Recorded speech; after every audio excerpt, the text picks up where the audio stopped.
Everyone, Mary again. Welcome to episode 9 of Keto Coach. This week I'm going to talk more about real food and what to eat when you're on a ketogenic diet. My last video wasn't really comprehensive enough, I guess. So we're going to go into just a little bit more detail about what food you can eat.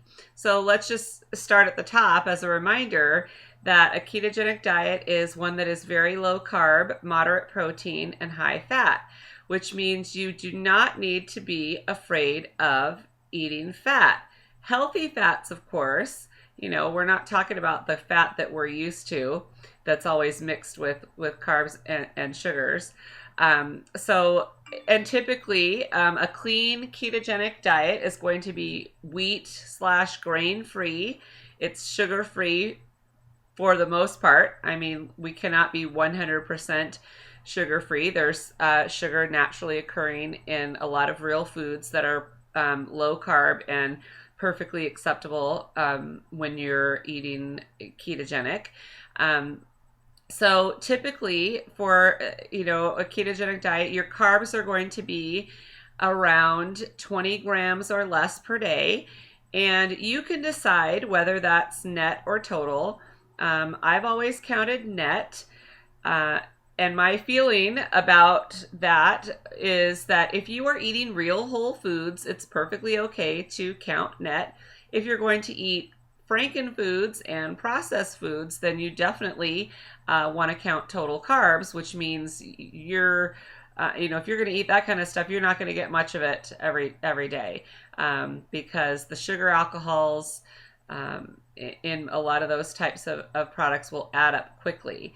And there's still, a lot of carbs in a lot of the like sugar-free products like pudding and Jell-O and things like that. So your carbs are going to be about 20 grams a day or less, or 5% of your calories. Your protein should be 0.6 to 1.0 grams per pound of lean body mass, not your total body weight, but your lean mass. So I know not everybody knows what their lean mass is, but if you can, you can look up online how to calculate your lean mass approximately, and you can get a good ballpark figure. If you are metabolically damaged, you're obese to morbidly obese,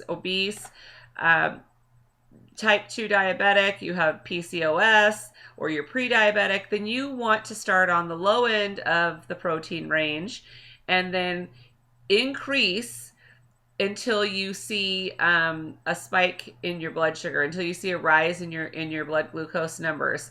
And you want to find your sweet spot for protein. And so protein should be no more than 30% of your calories. In fact, Finney and Volek say in their book, The Art and Science of Low Carbohydrate Living, they say that if your protein is over 30%, that it's no longer ketogenic. And then, of course, your fat should be 65% or more. And the more metabolically damaged you are, the better it is to, be, you could be higher. I am typically between 70 and 85% of my calories come from fat, and that helps me maintain a pretty good control on my blood sugar. Okay, so let's talk about some real food. What are some good protein sources? Nuts are good protein sources. Seeds. Okay, well, let me go back. For nuts, things like almonds, walnuts, pecans, macadamias, pistachios, those are good. But they add up quickly. Nuts add up quickly in carbs, so you'll want to make sure that you weigh and measure out the servings when you eat nuts.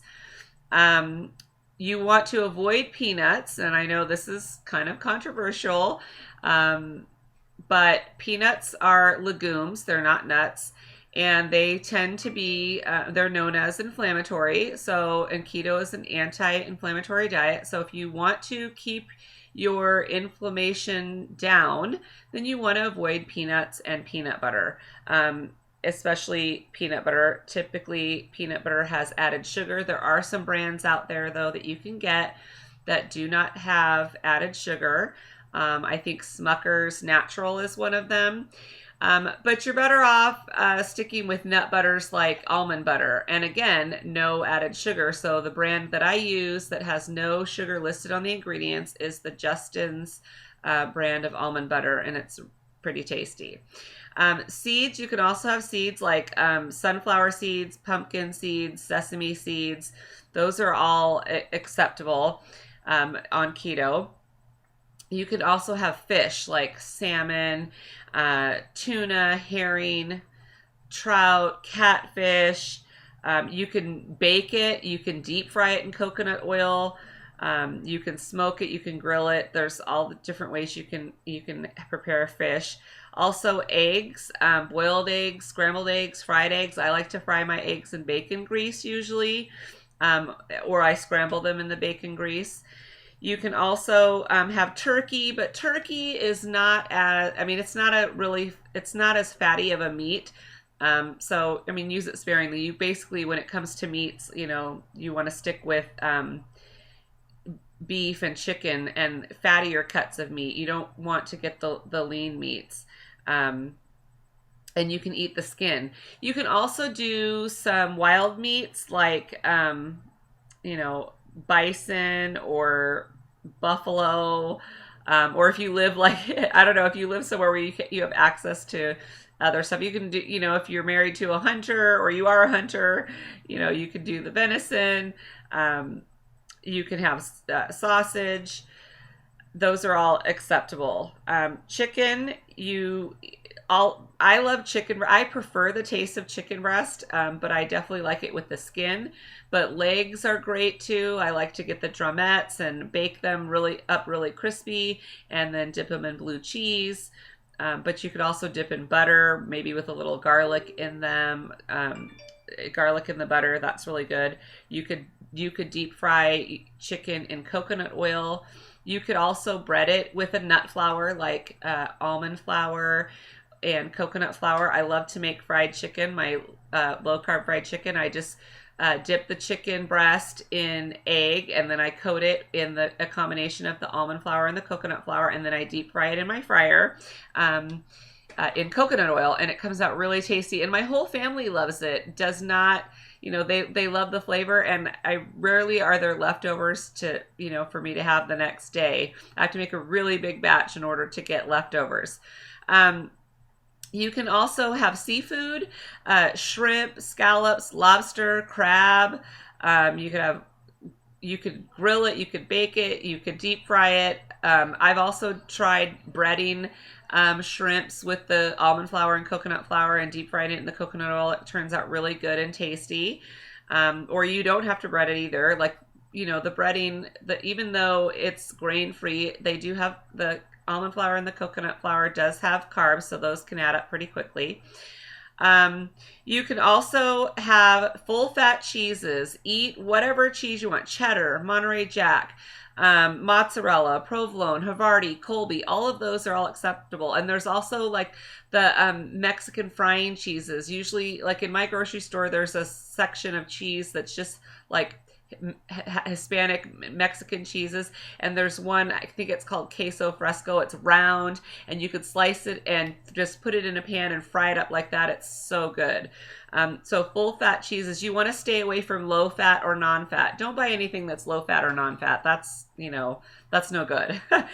Some good fat sources, healthy fat sources are coconut oil, extra virgin olive oil, avocado oil. Also avocados, olives are good sources of fat. Nuts are good sources of fat. Butter, of course. Also fish and eggs and meat all contain fat, so those are all good sources of fat as well. Okay, so as far as carbs, what are the friendly carbs when you're on keto? Lettuce, there's all different kinds. There's the leaf lettuce, romaine, arugula, and then you can also have spinach, like spinach salad, greens, so spinach and kale, mustard, if you like that. I don't particularly like that.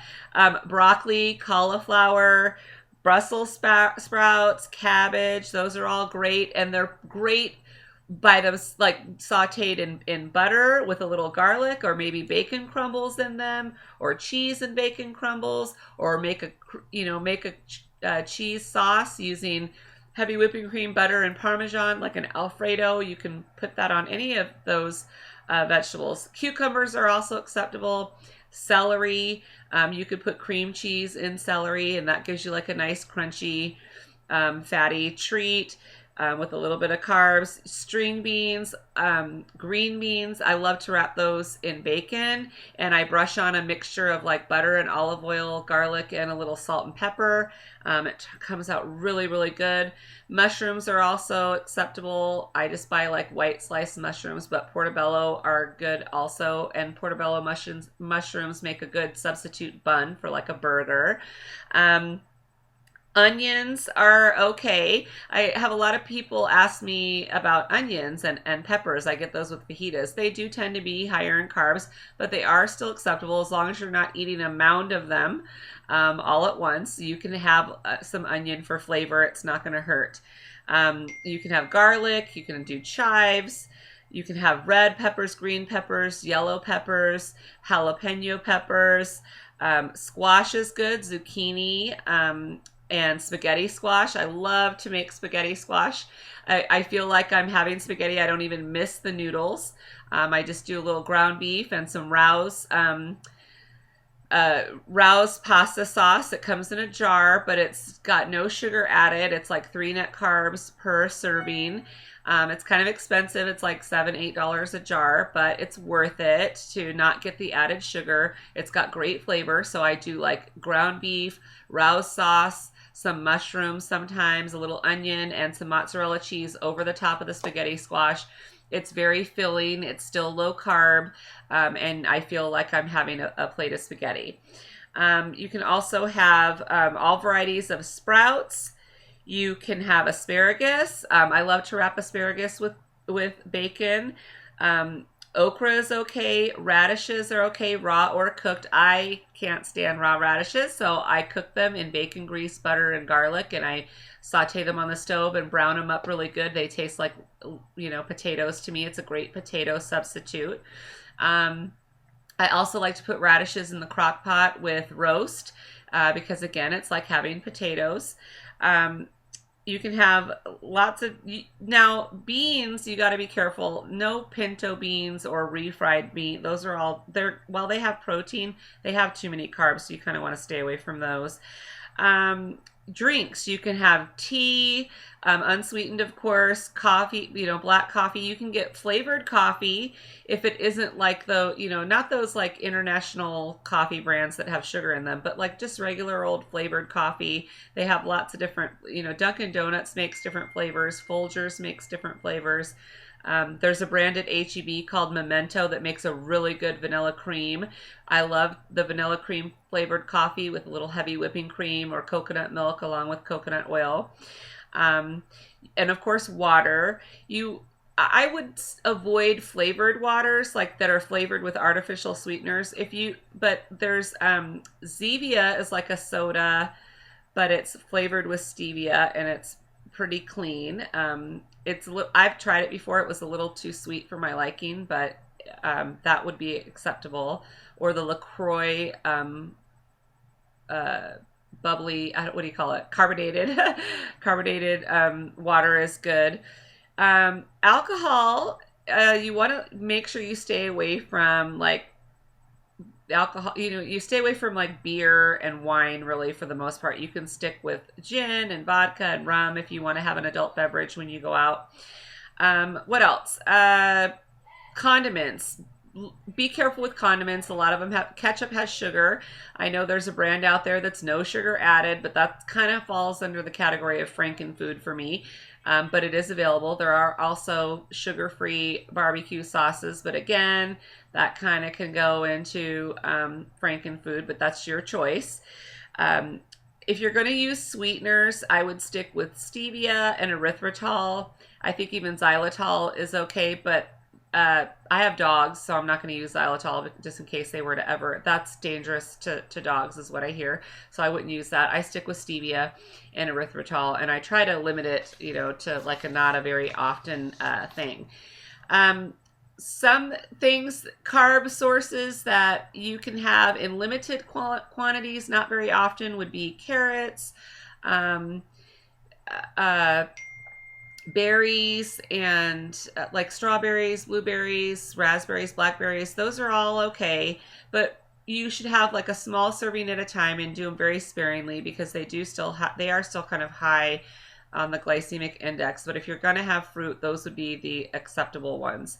You want to stay away from man-made oils like vegetable oil, canola oil, stuff like that. Those are not good sources of fat. And you definitely want to stay away from potatoes and rice and bread. Those are all like the obvious things you don't want in your diet. Stay away from the hydrogenated oils like margarine, and things like, I can't believe it's not butter, because it's not. No fake butters or fake fats. Stay away from crackers and things that are fried. If you want something that's a crunchy treat, there's Moon cheese that's really good. There's another brand called Cello Wisp that I've never been able to find, but those would be, if you want a crunchy treat, it's just straight up, I think it's just dehydrated cheese. Obviously, stay away from all sodas. I would stay away from diet sodas, anything with aspartame, just stay away from sweeteners like Sweet and Low and Equal. None of those you really want to. They're not healthy. Splenda is not healthy. But again, these are like, I'm not saying never. I mean, if you're one of those people who is like really, really strict or hardcore, then definitely don't ever use them. I'm only semi-hardcore. I'm willing to go to Starbucks a few times a year and have a couple pumps of sugar-free mocha syrup in my iced coffee. I don't think one serving is going to kill me. And if I avoid it most of the time, just having it here and there is no big deal. But that's, again, it's a personal choice. That's up to you. And obviously you want to stay away from things like sugar-free Jell-O. And I'm sorry, even the Carb Smart ice cream, and I've tried it a few times, but it's just... there's too much, there's real sugar in it, and there's too much other stuff in it that's just, just avoid it. There's some recipes out there for keto-friendly ice cream made from scratch, made from all keto-friendly ingredients. Just try to stay away from as much like things that come in a package as possible. The more real ingredients and real food that you use, the better off you are. The less things you use that come in packages, avoid packages, like the plague, and then you're better off. Okay, real quick about, also dairy. Okay, you can have cheese, you can have heavy whipping cream, you can have butter, but some people are intolerant of dairy, so, those people probably have to avoid those things, because for some people dairy can be inflammatory. I don't seem to have a problem with it. I know also some people, dairy can cause their blood sugar to be higher. Every once in a while, like I experiment and see, okay, what if I cut out dairy? Will anything happen? And usually, like, there's really no difference for me. So, but for some people there are. So you'll have to figure out for yourself whether dairy is one of those things that you can include in your ketogenic way of eating. Okay, so I hope this list was a lot more helpful to you. Have a great keto week, and I'll see you next week for episode 10.